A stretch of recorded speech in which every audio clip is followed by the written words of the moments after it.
After Icebox, after Breeze, after Fracture, we wanted to build something a little more straightforward, a little more approachable for players. All of those maps are fairly strategically complex. We knew we wanted to revisit Old World Europe, and Portugal was a country that has a ton of rich culture. Somebody threw out the idea of what if it was ocean floor has risen? They wanted to protect a part of the city, and therefore they built this big dome.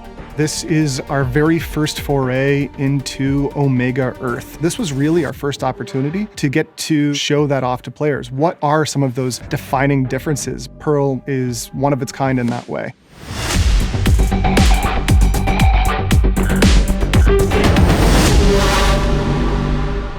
Players and even internally, we've come to sort of associate maps with like, well, what's the new hook? What's the thing that this map is going to do? And we wanted to make sure that we weren't sort of pigeonholing ourselves into that, making that a requirement for a map. Every new map needs to have a new mechanic. So we wanted to have something that was just purely geo-driven. This map was also in response to, player needs, player desires. They were asking for something a little more straightforward, a little simpler. The initial pitch was traditional 3-lane map, mid is smaller, attackers are descending into defender territory. We had to do some tuning with, how much height is okay and make sure that it didn't feel too overwhelming for defenders.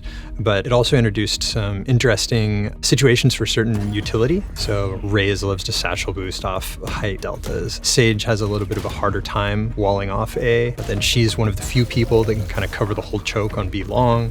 The other piece of that is mid is a little bit more short range. So maybe you can actually go there on a save round, but then you still have kind of a long fight into the sites themselves.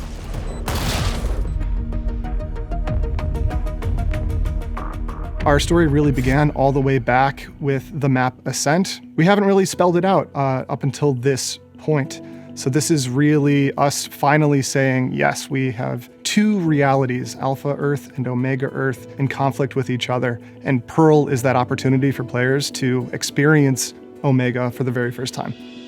Omega has a unique visual language, and developing that visual language and baking it into the DNA of this map was something that the whole team collaborated on and took part in. Here we are on Earth 2 for the first time, and with Earth 2 comes Kingdom 2. Here on K2, we wanted to keep that thematic of Kingdom with the metals and the concrete. However, we visually wanted the shape language to look and feel different.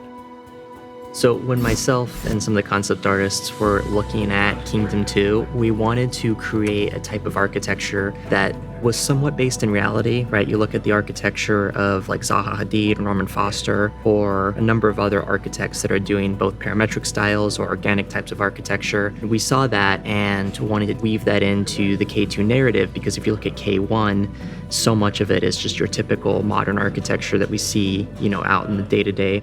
It was a lot of work, but I think we came up with something good. So underwater, the deeper you go, the darker it gets. Also, fun fact, the deeper you go underwater, color actually starts to really play a whole new role. It starts changing saturation levels, the values, everything starts getting tweaked out.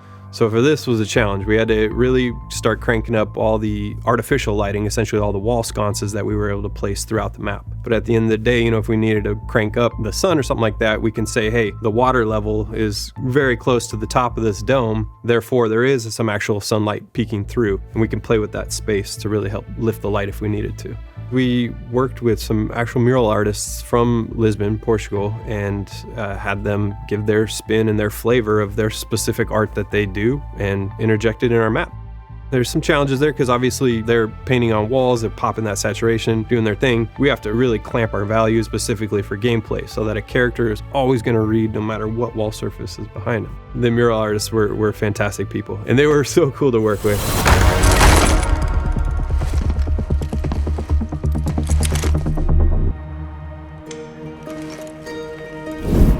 The conversations have to start really early in order to pull off cinematics like Shattered that are so integrated into the setting of Pearl. We want you to be able to immediately jump into game and see those exact same pieces of architecture, the exact same symbols. Understand what you just saw in this cinematic expression of the world is what players get to live and breathe and experience in that competitive game environment. So there's a couple different areas around Pearl's map that I think really stand out as those lore integrated spaces. The comic book shop is one of them, High Tide Comics, looking in the window and giving a glimpse into Omega Earth. It's very different than the Valorant protocol and how they operate. There is the Multiverse Museum with various displays that show a peek into the history of Omega Earth's relationship with Radianite and other dimensions. High up above on certain walls, you'll see depictions of our agents. Those are absolute depictions that we hope help kind of fill in the gaps of how Omega's society interacts with Valorant in this world.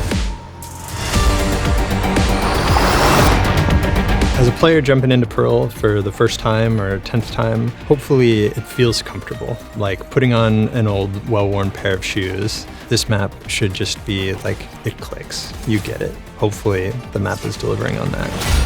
As you enter into this battle and suddenly find yourself underneath this giant underwater dome in a city that is completely unlike so many of the other environments, I just hope the beauty captured in Pearl is something that players enjoy.